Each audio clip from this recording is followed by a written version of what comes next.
I've had issues for a long time with my gallbladder, with acid reflux, with headaches, debilitating headaches, with brain fog, like a whole slew of crazy things. But then when I jumped in and, with both feet and started doing the eating program, it was like within a week or two, it felt like all of those things, those headaches, everything was gone.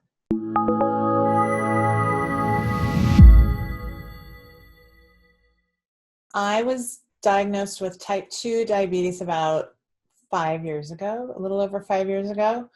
I had been pre-diabetic for probably another 5 years before that. Cooking is one of my hobbies, and my husband loves to eat. When we moved into our house about 4 years ago, that really tipped it over the edge. I don't have it anymore, though. That's the great thing. Completely gone. Not even pre-diabetic anymore. So really happy about that. I never enjoyed taking the medication. Like metformin, not my friend. I spent probably 2 years refusing to take the medication. And then I went to a different doctor and she's like, no, really, you need to take the medication. And, oh, by the way, we're going to make you take more. Because I told her, I said, it wasn't working. It's not working. So she wanted me to take more medication. So I did. I'll try it. And my neuropathy in my feet, even though my A1C went down to a respectable 7.2, the neuropathy in my feet got really bad. And that's what scared me enough to say, I got to figure this out, because walking is not something to be taken for granted on your own 2 feet. One of the things that happened was I fell and broke my ankle about 3.5 years ago. And so they had to put in a metal plate and a whole bunch of screws. And in the process of doing that surgery, cut a whole bunch of nerve endings in my foot. So it was already bad to begin with from that. And then the neuropathy on top of that was just like crazy. So one foot, I went for a walk. I was like, I'm going to get better. I'm going to start exercising. So I went for a walk one day and it was like my foot was asleep. And it never woke up the whole time. I was walking for like 40 minutes and it never, it was like that pins and needles sensation of my foot's asleep. And because I had already fallen once and broken my ankle, I was very scared that I was going to, do that again, because I couldn't feel my foot. Like I would be walking and have to look at the ground and be like, what's going on?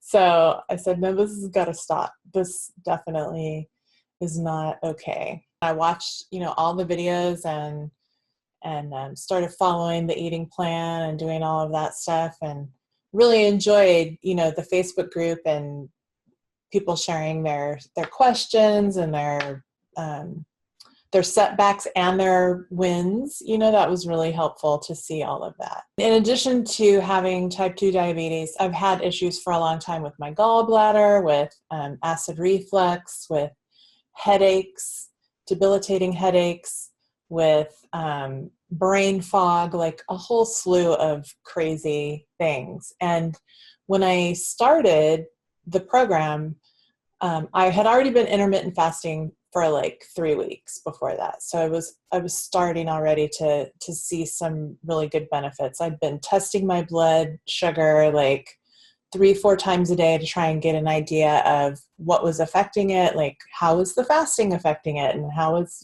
what I was eating affecting it. So I was starting to get a really good handle on it. But then when I jumped in and, with both feet and started doing the eating program, it was like within a week or two, it felt like all of those things, those headaches, everything was gone, and I was like, wow, that's really cool, because I'm 53 years old, and I can tell you I went back to school 1.5 years ago, and I was really scared that I wasn't going to be able to make it through because of my brain fog and my energy levels and everything. But I feel 10 years younger. So, and I don't need a nap anymore in the afternoon.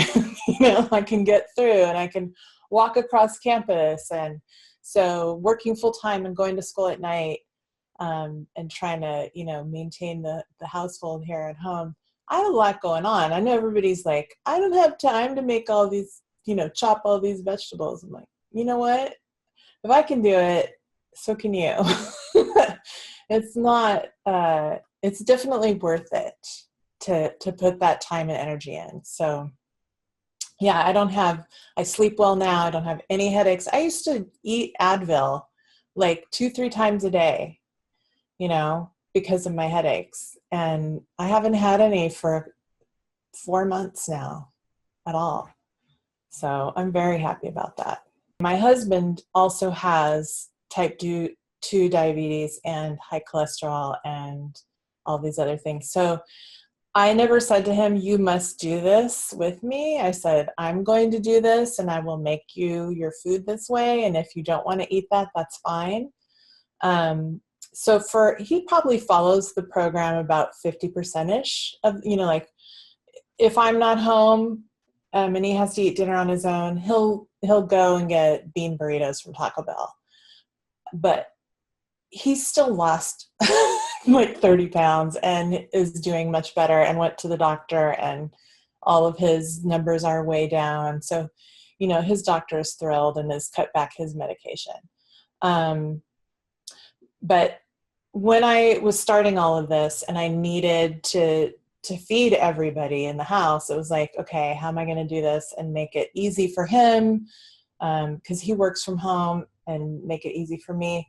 So I noticed that people were doing this thing called batch cooking on the weekends. I'm like, yeah, that makes a lot of sense. And I have an Instant Pot and I can totally do this. I can make, a bunch of beans and a bunch of rice or some kind of grain and put those in the freezer in single serving containers. And then just take one of those out of the freezer before I go to work every morning. So making sure that you have like stuff that is easy to put together is super helpful. Making sure that your pantry has like all the little doodads that you want. I would make like a jar of oil-free dressing on the weekend. So I have that available.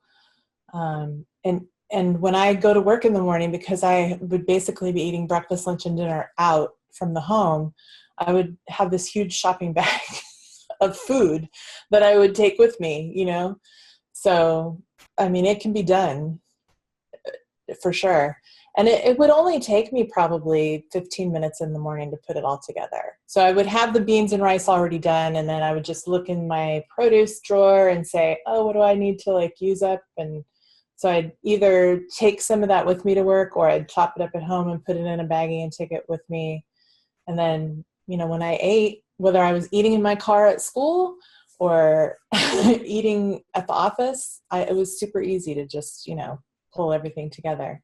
I think one of my favorite go-tos at school meal would be like a whole wheat pita with some hummus and cucumber and maybe some spinach leaves or something, and roll that up with some sriracha. And it's a perfect little meal. And you don't need a microwave. You don't need anything. You just put it together. You can eat it in your car. I was trying to eat really healthy, but I didn't realize how much fat I was still eating. So a typical day before that would, be like a big salad for lunch, but my big salad would have an entire avocado in it and a bunch of nuts on top, not to mention the tahini dressing that I bought from the bottle. So, that was easily 30, 40 grams of fat, if not more, right there. And, then we'd go out to dinner a lot and have a burger and fries, because I felt like, well, my one salad was making it so I could eat whatever I needed to eat at night, with my husband, who definitely wanted to eat that way. So we were eating some of that. We had typical breakfast on the weekends. We'd go out that's one of our things. We'd go out to breakfast on the weekend and have, the eggs and bacon and waffles and like the typical. It's only once a week, right? So how bad can it be? So we used to do that a lot. We still go out to breakfast now, but we have found some really good vegan places to go to that they're not as low fat, but I know how to order. So it's definitely better. But now, so typically what I do is I eat breakfast around 10:30, and I have somewhere between 3 or 4 different servings of fruits. I was doing all the chia seeds and everything, flax seeds and stuff on it originally, but I got to the point where I'm like, you know what? I don't need to do that. And I really enjoy the fruit just on its own. So I save that whole chia seed mixture thing for like the weekends now. So I just will have like a banana and an orange and an apple or a bunch of grapes or some melon, like all of the fruits right now are there. Costco mangoes, kiwis, just every day it's a different breakfast of fruits. And I'll bring a bowl of those down to my husband's office and say, here you go, like eat it when you can. So I'm trying to keep him on track too. Lunch is usually a leftover from dinner from the night before. So last night we had Thai peanut noodles with, shaved cucumber and bell pepper and cabbage and green onions and like all of these good things with a little bit of tofu in there. So I had that for lunch today, and then dinner is usually a little bit lighter. So I might just do some roasted vegetables and a grain with some sauce on it. I feel awesome. I'm not trying to do portion controls because I'm not worried about fat. I'm not eating the fat. So I'm eating usually, I would say, I don't know, 500-ish calories or maybe 600-ish calories of vegetables. That's a lot of vegetables. The beans and rice obviously will give you a little more density, but I'm full. Like I'm not depriving myself at all. I don't feel the need for snacks. I don't feel the need for dessert. If I do every once in a while, I have popsicles, that I make out of fruit. So I'll just like put them in the blender and put them in the freezer. So yeah, it's funny because I definitely can be addicted to food, or I have been in the past, and I haven't felt that. I haven't felt the cravings at all. Like it used to be like, let's go get a payday candy bar, or, there was definitely some of that addicted to sugar and oil going on. The thing that's important to know is that A, it works. B, there's lots of support from lots of knowledgeable people who've been through it. So you will have all the support you need. What I found to be most important for me was just to know what my motivation was, It can be really hard when your whole family doesn't want to eat that way. And you're like, look, I need to do this and I would like your support. And sometimes they don't want that. And so having a community that will have your back around that can be the most important thing to keep you from feeling like you're all alone, on that. I will say that I've been pretty blessed that my husband has been quasi-supportive about it. He only teases me probably 2 or 3 times a week now that he's not getting his eggs and bacon on the regular. But, it's really nice to be able to go for a walk and not be out of breath. And it's really nice to be able to sleep through the night. And it's really nice to not have to take all that medication. So you just have to keep reminding yourself about why you're going through it. And once you get over the hump of making all these different changes a habit, then it's not an issue anymore. It may seem like you're at the bottom of this really huge mountain right now if you're just starting out and you're like, I don't know how I'm ever going to do this. But you can do it. You absolutely can. The decision trees were really helpful, to like look at it. Even I wasn't one of those that necessarily needed some feedback about why this or that was happening. But I see a lot of people who sometimes are just like, I don't understand what I'm doing wrong. And those decision trees really do come in handy. So, it might seem like a lot of homework or whatever, but your life is worth it.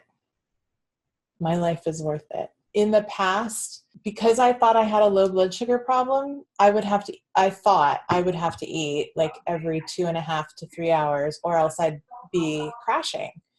And since I've been on this program and since I've been doing the intermittent fasting, I can go, like, I've gotten all the way down to like not having any meals and not freaking out about it. Like, if there's nothing for me to eat, I'm okay with that. I can totally drink water or whatever and just be, that's cool.